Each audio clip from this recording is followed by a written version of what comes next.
Did you know that increasing your emotional intelligence can actually help you earn a lot more money? In fact, the difference it makes in your income can be quite substantial. But that's not all. It also boosts your chances of having better relationships and stronger friendships.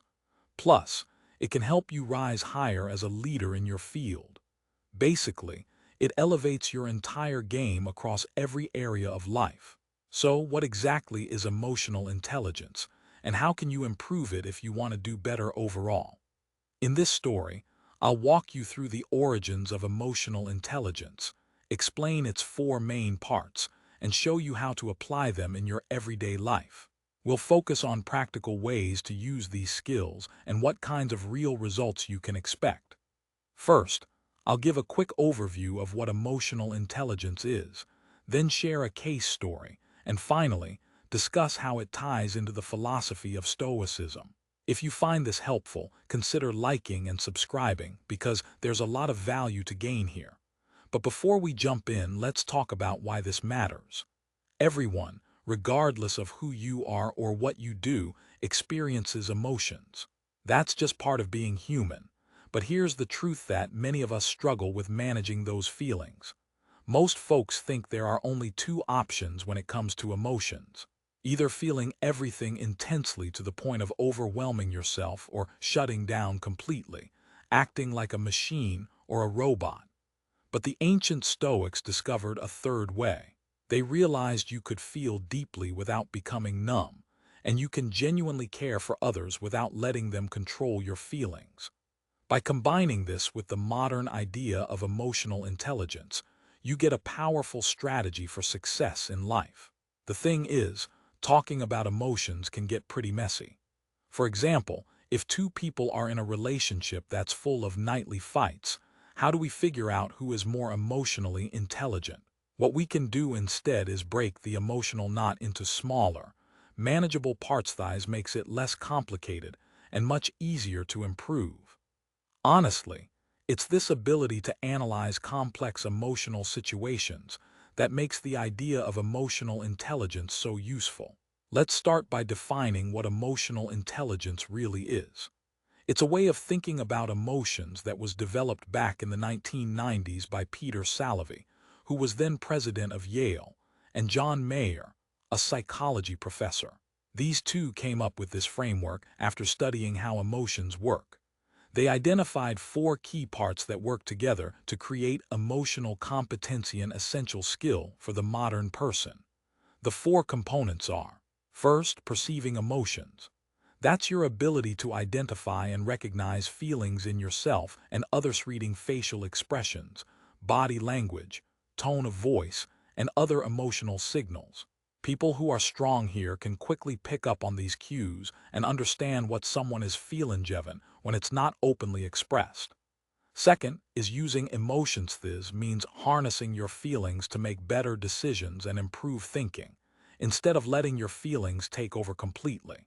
If you're emotionally intelligent, you can interpret your feelings as useful information. For example, feeling excitement might signal that something is a good opportunity, while anxiety might tell you to slow down and gather more info before acting. The third part is understanding emotions. This is more of a mental skill, knowing how emotions develop, how they change over time, and how they relate to each other. It involves recognizing emotional patterns, understanding what triggers certain feelings, and even predicting how emotions might evolve in different situations. The last part is managing emotions. That's all about regulating your own feelings and influencing the emotional states of others, staying calm under pressure, staying motivated, and helping folks around you keep their emotions in check. It also means controlling negative feelings and boosting positive ones, depending on what the situation calls for. Altogether, these four skills, perceiving, using, understanding, and managing emotions, give us a comprehensive way to see how feelings operate within us and others. Now that we understand the basics, let's look at how you might apply this in your everyday life. Say there's someone in your world, a family member or a boss who tends to push your buttons. Sometimes the best solution is simply to spend less time around that person. But other times, you're stuck with them, and that's when using the emotional intelligence framework can really help. First, pay attention to how you perceive your own emotions in that situation. For instance, you might notice your muscles tense or that you're on the verge of losing your temper the moment they speak. Ask yourself, what exactly am I feeling? Are these feelings helping me? Be honest, dig deep into your own emotional state whenever you interact with them. Next, observe their reactions to you. Notice the small details, body language, facial expressions, tone of voice, and see what might be triggering their responses. It can be tough because they probably provoke strong feelings and you being around them might feel pretty unpleasant. That's why it's crucial to remember that how someone makes you feel is within your power to influence. Your feelings are your own, and recognizing what you're feeling is the first step toward changing those feelings. Then, analyze how you're using these emotions. Often, our reactions are automatic, like instinctive responses. Think about whether that knee-jerk anger or frustration is really helpful. For example, if seeing that person instantly triggers anger, ask yourself, is that reaction beneficial? After all, nobody wants to be angry just for existing. If your initial reaction is anger every time you see them, that's an area for improvement. This is where emotional intelligence truly shines. Once you understand your emotions, say, frustration, you can explore whether there's an underlying issue, like unresolved disagreements or unmet needs. Rather than repeating the same negative pattern, you can address it directly. The key point here is that our emotions are signals that are meant to inspire us to take action and improve our situation. If you're feeling frustrated all the time, it's a call to make some changes. People often fall into repetitive routines or scripts in their lives, even when those routines aren't helping. If you notice that you keep having tension with a certain person, it's predictable. You can prepare for it and try new strategies rather than being caught off guard. Small adjustments in how you handle these relationships can make a big difference. Now, let's pivot to how emotional intelligence interacts with Stoicism. The Stoics weren't about suppressing all emotions. They understood that we need to make peace with our feelings to live well. However, they didn't believe all emotions are helpful. They viewed emotions as judgments or predictions about the future. For example, when you get angry, it's like predicting that something bad has happened and you must react to it. When you feel anxious, it's a forecast of harm coming your way. Jealousy, meanwhile, is an expectation that someone else's success threatens your own well-being. The Stoics believed emotions are essentially these kinds of predictions. They can be weak or strong, and generally, the weaker the prediction, the more accurate it tends to be. For instance, if I predict I'll have a quiet, pleasant day, that's more likely to happen than expecting a once-in-a-lifetime event to occur. Let me tell you a quick story from my own life to illustrate this. Not long ago, my wife and I booked an exceptional off-season deal at a luxury hotel. The room was fantastic, and the staff was super helpful. We expected an amazing experience. But there were a few minor issues. Bathtub didn't drain well. The overhead shower had problems turning on, and we sometimes heard knocking sounds from behind the wall.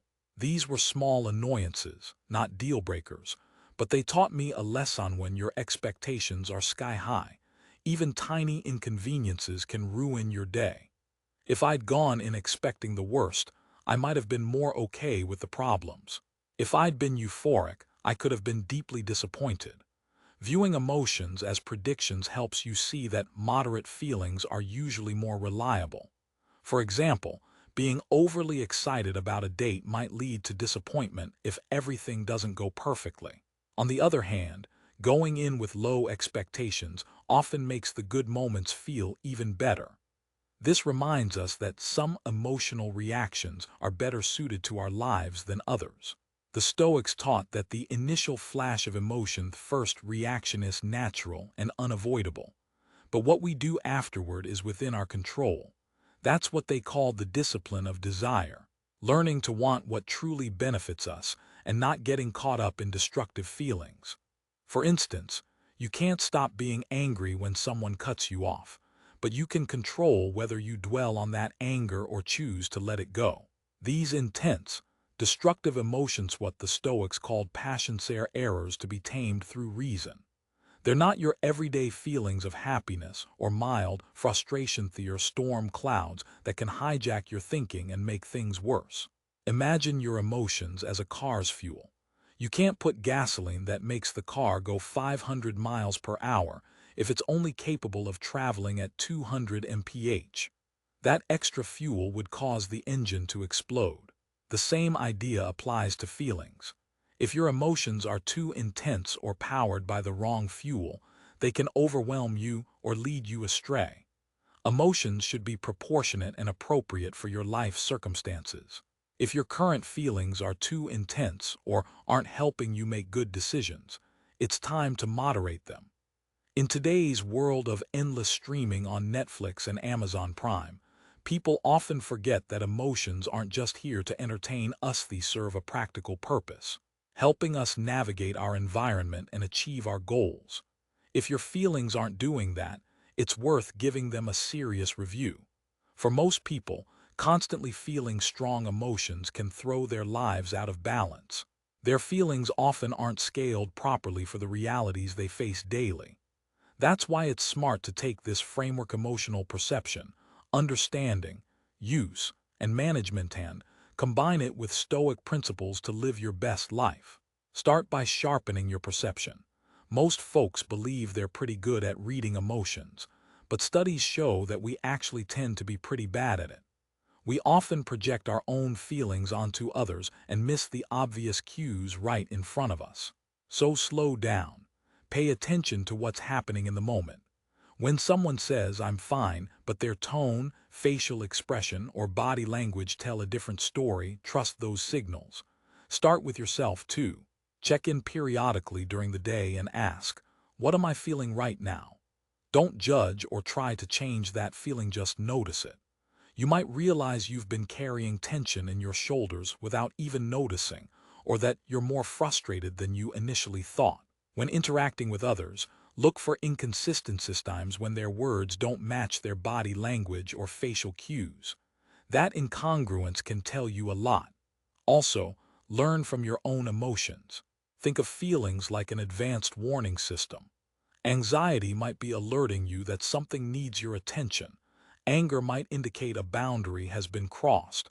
Excitement could mean you're on the right track. The Stoics called this discipline of desire, developing the ability to want what helps you and to avoid what harms you. When you feel a strong emotional pull, pause and ask, "What's this emotion trying to tell me? Is it guiding me towards something good or warning me of something bad?" For example, feeling jealous about a friend's promotion can actually tell you that career advancement matters to you. Maybe it's revealing feelings of being undervalued or your self-worth being tied too heavily to external success. Pay attention to those messages because they're trying to lead you toward better understanding yourself. Then, take a step further and look for patterns in your emotions. Most of us experience the same types of reactions over and over: feeling dismissed, rushing late, dealing with incompetence. Once you recognize these triggers, you can prepare yourself for future encounters. Also, remember that emotions aren't permanent, they come and go. Today's disappointment will fade, and tomorrow's excitement will settle down. Recognizing that feelings are temporary weather helps you keep a sense of perspective, which is crucial when learning to regulate your feelings. This brings us to the practical skill of emotional regulation. Controlling your reactions is the real test. As the Stoics pointed out, you can't control how you initially feel. Those first sparks of emotion are automatic, but what you do right after is within your power. That's what they call the split second of control, taking a pause before you respond. If you start feeling overwhelmed, tell yourself internally, "Stop. Take a breath. Step back and observe what you're feeling and thinking before you act." That moment of pause can make all the difference. Also, be aware that emotions are contagious. If someone comes at you angry and you respond with anger yourself, you're just amplifying the problem. Instead, stay calm, keep your voice steady, and lower your tone slightly. even if others make bad choices. Your goal is to do better. So, now that you understand what emotional intelligence is and how it works, it's time to integrate everything into your life. Think of yourself as an emotional athlete, just like athletes who tune into their physical bodies and develop awareness to improve performance. You need to develop awareness of your feelings. Notice emotions quickly, interpret their meaning within your life's context, recognize your triggers, and respond in ways that align with your goals and values. Start small. Maybe this week, just focus on noticing what you're feeling 3 times a day. The next week, add another step like trying to understand what those feelings are telling you. Keep working on this daily practice until all 4 parts of emotional intelligence become second nature. When you combine this practical approach with the timeless wisdom of Stoicism, that emotions are predictions and energy that can be harnessed to you, create something truly powerful. It's the ability to feel deeply without being overwhelmed, to care sincerely without losing yourself, and to respond thoughtfully rather than react impulsively. This is how you raise your performance on every level: more income, better relationships, a more fulfilling life. You were born with emotions, and they'll stay with you forever. The key isn't whether you have feelings, that's a given, it's whether you develop the skills to work with them intelligently or let them work against you.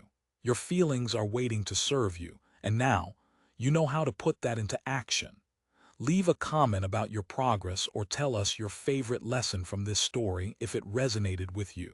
If you're unsure where to start, try searching for our video on focus to help narrow down your initial steps. Remember, you can do this. Keep at it, and with perseverance, success will follow. Thanks for sticking with me, and I'll see you in the next one.